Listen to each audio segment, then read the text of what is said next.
Hey guys, it's Kay. Welcome back to my channel. So happy to have you here. Thank you for joining me. I'm gonna do something with a bold lip, so I'm thinking a red glossy bold lip. Please do not mind my hair right now. I have to wash it so badly, but it has to wait till later because I have to film this, work out after this, and then wash my hair. So please bear with me with the ponytail. I'm not really feeling it, but at the same time, what choice do I have? So we're just gonna stick with it. I've been going back and forth whether I want to do a story time on my channel because I feel like I'm gonna show you pretty much the same base routine I did in the other video. And I don't know, I've teased things before, and the only thing that holds me back on talking about story times is like these are from past experiences, and I don't talk to these people. I don't care to like drudge up things from the past. These stories aren't something I think about often. I'm the type of person, something happens, I move on, and you know, it's kind of like out of sight, out of mind. I think I will share a story today because there's some very good themes, and this was a story that I learned a lot from. If you are any of the characters in this story, I don't talk to really anybody, so if you happen to come across this video, no tea, no shade. We don't speak or anything, so you know, I hope you're doing amazing wherever you're at in life, but I'm going to share the story because it was something that I learned a lot from, and yeah, I hope somebody will too, and I think there's a lot of good themes from it to just learn from as a young kid. So yeah, okay, let's get into it. First things first, I'm gonna be doing just a really simple eye. I'm gonna just do kind of like a smoked out black wing with eyeshadow, and yeah, just go from there. I'll be taking my Makeup by Mario palette. I'm gonna go in with the black initially and kind of tight line what I have going on. And ooh, while I do that, I'm gonna tell you guys, I'm gonna set the stage, and this is my first story time I'm ever sharing, so please bear with me if I'm a little all over the place. This was back when I was a freshman in high school, so I'm about 14 years old at this point. You know, it's so funny to look back at that age because you're so young, like so young, so naive. You don't know what the hell's going on, and I mean, I'm still figuring life out as we go, but it's just so crazy how young you are at that point in your life. I had a lot of friends when I was a freshman. I was friends with a lot of the popular kids per se, so I was like in with the crowd, but I never really considered myself to be popular. I kind of just like I had a lot of friends, but I kind of kept to myself. I don't know. There was this one particular girl who I never really got along with, and we'll give her a name. What should we call her? We'll call her Lola because that's so far off from her actual name. There was this girl named Lola who was definitely in the popular crowd, and I never really got along with her, not because me and her had any type of like actual beef that I can remember, just because she was a little bit of a controversial character at school. A lot of people pretended to like her to her face, but behind closed doors people would talk shit about her, so kind of feel bad for her in a way. A lot of people were friends with this girl. Not everybody would do this to her, but a lot of people would kind of talk shit about her behind her back. And my best friend at the time was dating this guy who Lola, the girl, used to date. I'm the type of person, one, I'm a Gemini, so that'll explain a lot. But I'm the type of person, like, you know, if my friend doesn't fuck with you, I don't fuck with you, point blank, period. And I literally grew up in bad girls clubs, so that'll explain my behavior a lot too. I've definitely just calmed down a lot more. Like, not everything deserves reaction. Just because you're the type of person not afraid to speak up and like say how you feel doesn't mean you need to do that for other people. And that was a huge lesson that I learned in this situation. And because my best friend's boyfriend used to date her, and I think they would like kind of talk, and I think he cheated on her one time with her.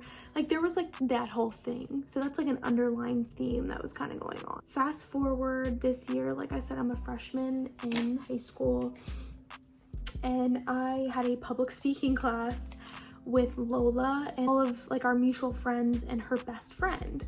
So her best friend at the time used to throw a Halloween party. It would happen like every year. I don't even really remember how exactly it got brought up. I don't think Lola was there that day, and people were talking about her or talking about something, and it got brought up pretty much like, yeah, like she needs to be put in her place, like she thinks she's so much better than she is, like somebody should beat her ass. Like I said, I'm known at the time for not giving a fuck, like, oh, somebody needs to be put in their place, like I'll do it. It kind of just got brought up that way, and it was decided that I was gonna be the one to do it. And her Halloween party, her best friend's Halloween party was coming up, so I got designated to, for whatever reason, beat her up at this party. It was actually the only physical fight I've ever been in, because although I'm not afraid to fight, and now that I'm older, I'm 24 now, it's not necessary. Like, you would really have to do some like fuck shit for me to like actually want to put hands on you, because it's just not that deep, it's not that serious, and you're not worth my energy. So this is my mindset now, but back then I was just like, whatever, I'll do it. And I never wanted to look like a bitch, like I was scared. So when people were saying I should do it, I'm like, yeah, whatever, I'll do it. Like, sure, you know, I'll take one for the team. I'm such a team player. I feel like I'm not really explaining the story that well, but basically in this public speaking class, it got drafted up that somebody needed to put Lola in her place, and I was gonna be the one to do it. Like I said, they were mutual friends of mine too, but they had way more of an allegiance with Lola, especially her best friend. Like, she's the real villain in this story. You actually owed her loyalty, not me. But I shouldn't have done it anyway. But that's besides the point. We'll get to my actions. So maybe a month goes by, and then it's like the week of the party, and we kind of stopped talking about it. Like, it would get brought up like every now and again. But then the week of the party, during our public speaking class, somebody brought it up. You're still down to like beat her ass, right? And I'm like, okay, sure, yeah. And part of me, and this is why I always go with how you're feeling, like don't let other people, one, tell you what to do, but to like make you feel pressured to do anything.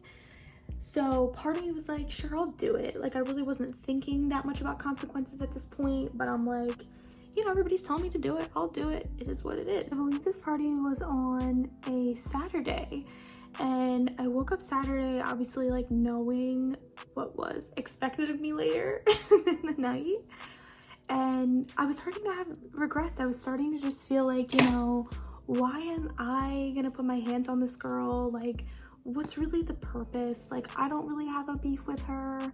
The biggest beef I could have is that, and this is alleged because this is the only thing that's coming to mind, but I'm pretty sure my best friend's boyfriend like cheated with her once upon a time, or recently, or that we knew they were talking still. So I was pretending like that was like my catalyst. And although I'm a ride or die friend, like part of me was just like, this is not my battle. That day we get ready, my parents, like, this is how young we are. My parents are driving me and my best friend to this party. So we pick up my best friend and we get dropped off at the girl's house. When we were walking up to the house, I distinctively remember saying to myself, don't do it. Like, just don't do it. It's not worth it. So that's what I'm saying to myself as we're like walking up to the house to be let in. The door's open, and there was this guy who, he was in my public speaking class, I believe, but he was like still doing it, right? Like, everybody's banking on you doing it. I'm like, yeah, you got it. Feeling like pressured to do it. Because to me, it was like, if I don't do it, I'm gonna look like a bitch, because I said I was gonna do it and I told everybody I'm gonna do it, so I have to do it. And then when that guy said that to me, I was like, oh shit, like I gotta do it. Like, there's no getting out of this, my young brain. To my knowledge, I had so many people backing me. Like, I had so many of her friends like telling me like, this is a go. Like, this is what's gonna happen. Like, you're gonna do this. And that's just what it is. I'm gonna do it, even though I don't really want to. It'll get people to kind of just like shut up about it, and we can move on. Like, I wasn't thinking at all.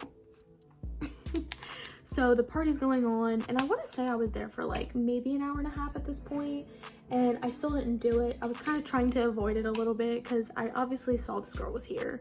After, I had person upon person come up to me asking me. Her best friend came up to me and was like, yo, when's it going down?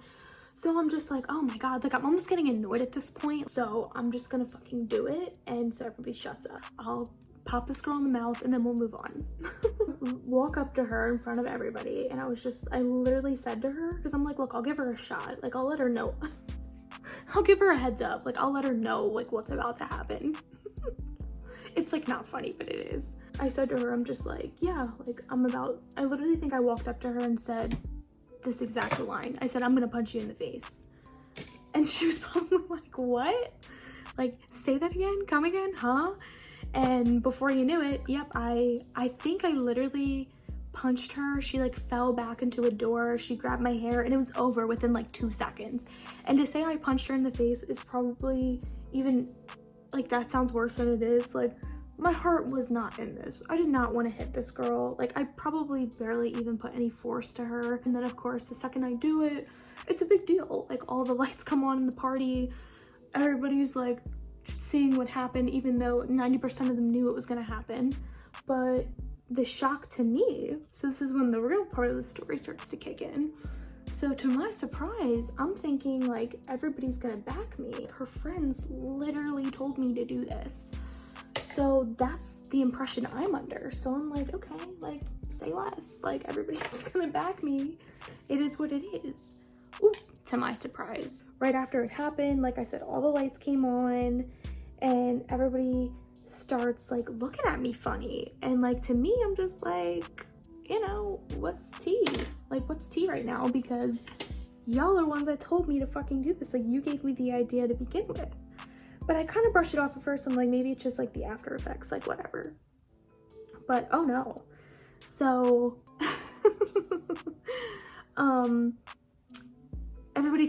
needless to say, everybody turned their back on me. Nobody knows where I got this idea from. Like this was totally like my own doing. Nobody knew about this. I was so wrong for doing this to her. And like I said, that's all true. I was totally wrong for doing that. But at the same token, like y'all gave me this idea. So like to my surprise, I'm sitting around like looking at everybody like, wow, like y'all are fake as fuck. She calls her mom, shocker. The party kind of got ruined after this because, you know, how's it not gonna be? She's crying about it. And listen, I understand, like I totally understand. It came out of nowhere. Like I don't blame her at all. She is the victim in this situation. Everybody's obviously taking her side and I'm left all alone. So I like go to the backyard of the party.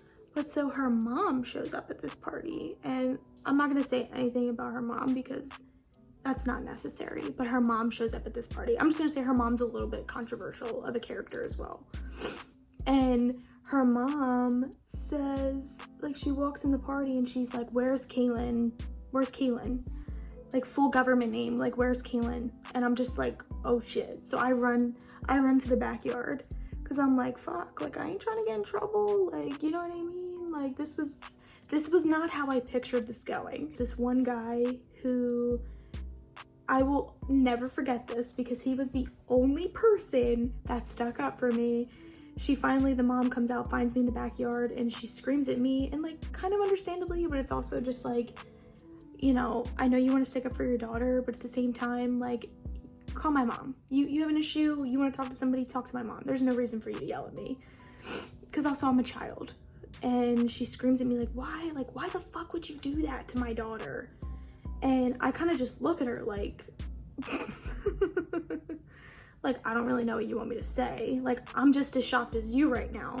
You're shocked that I did this. I'm shocked that people are reacting this way because I really thought this is what everybody wanted me to do. So I'm shocked that people are turning their backs on me right now. So me and her are both shocked at this point. And I kind of froze and didn't say anything. And this one guy, the only person that ever stuck up for me, he said, because your daughter's a bitch. And did she deserve that? No. But I appreciated that somebody had the audacity to actually stick up for me. And he knew nothing about this. Like, he wasn't involved in this situation, to my knowledge. If he knew about it, I didn't know. This happened on a Saturday, and then my parents found out. Obviously, we're not happy with me. And what made it even worse was, like, my brother and her older brother played on the same baseball team, I think. So, you know, it just wasn't a good look. It wasn't a good look for me. It wasn't a good look for my family. And I learned a lot from that situation because this is a very like small suburban area, so things get out super quick. I obviously was like the talk of the town, and I go into school Monday, and like I said, I don't think people really heard my side of the story. And like I said, this was from literally 10 years ago, so it doesn't matter. But this is what's going on in my head. So I'm sitting here like, you know what? Like, y'all are fake, because I legit was basically just doing what y'all told me to do. Like, I would have never birthed this idea on my own. But I'm just moving along through the day, and that guy who I said stuck up for me in front of her mom, he comes back in the story one more time. So the day's going on. I think the day was pretty much almost over at this point, and I had a couple people kind of act normal with me, which I appreciated. The guy comes up to me that stuck up for me. Let's call him Ray. So Ray comes up to me and he's like, hey, I really don't want to be involved, but I have to tell you something, because this is just not sitting with me well. And I'm like, what's going on? And he let me know that a certain individual, I think we can all take a guess who it was. A certain individual that was very close to me was pretty much saying, I don't know why Kaylin did this. Like, this was totally uncalled for. Like, this was crazy and unnecessary. Like, talking shit at me and agreeing with everybody. And listen, they're also 14 years old, so I hold absolutely no grudges towards anybody. I'm just telling the story, you know, as if it's current. But so he was like, I just have to tell you this. And then mind you, I also got called down to the principal's office, and they literally said to me, like, there's really nothing we can do because it didn't happen on school grounds. But like I said, this is a white suburban area. Basically, I think you should apologize to her, because then there was threats that she was gonna sue me. Like, this is how suburban we're getting right now, how white and suburban this situation has gotten. So I'm just like, oh my God, like, this has gone so far. And I obviously learned my damn lesson. I was mad at myself because I was like, I didn't even want to do this. Like, I didn't want to do this. I let people peer pressure me, because at the end of the day, they played a role in it, but they didn't make me do it. I gave in to peer pressure. Don't give in to peer pressure. Don't do what I did, because I thought people were my friends that weren't. I listened to what other people tried to tell me, and it didn't pan out for me very well. But before I get into like the lessons that I learned from the situation. So after school happened, after I heard this girl's gonna press charges against me, I'm just like, oh my God, like, okay. I felt bad and I wanted to apologize to her, so I did. I sent her a text message. I knew she probably wasn't gonna answer, but I was just like, hey, Lola, you know, it's Galen. Pretty much apologized to her. I don't remember word for word what I said, but I pretty much apologized to her and was just like, look, like, I know it doesn't mean anything now, but I truthfully like did not want to do it, but I felt super pressured to do it. And going into that night, I wasn't even gonna do it, but I felt like I had to because everybody was telling me to do it. And I know that like obviously doesn't make it right, but I just want you to know, like, I am sorry and there was no reason for it to happen. So I did. I apologized to her. She didn't answer me, and I didn't expect her to, obviously. But so time goes on. Obviously, things kind of fizzle out. She never ended up pressing charges against me. But needless to say, I learned a very, very, very valuable lesson that day. I didn't want to look like a wimp. Like, I couldn't stand on business. Like, I didn't want to look like that. Whole time I looked like the punk anyway, because I gave into what everybody told me to do. If I could go back and take it away, I would. But at the same time, I think it's important to learn from your mistakes, and I definitely did. It was a lesson I walked away with, and I obviously never forgot what happened. I never forgot who turned their back on me. I never forgot who told me to do it and then acted like, you know, I was some monster. So things are always, what is it? A blessing or a lesson. And that was definitely a lesson that I needed to learn. And I'm grateful I did learn it, because it's taken me far in life. I have a really good head on my shoulders. I listen to me, myself, and I. If I don't feel comfortable doing something, I ain't fucking doing it. But let's get into the lip. So I'm gonna take this Anastasia lip liner in hazelnut. I'm gonna do like almost a cherry lip. So I'm gonna line with brown. And next I'm taking All Fired Up from MAC, super bright red.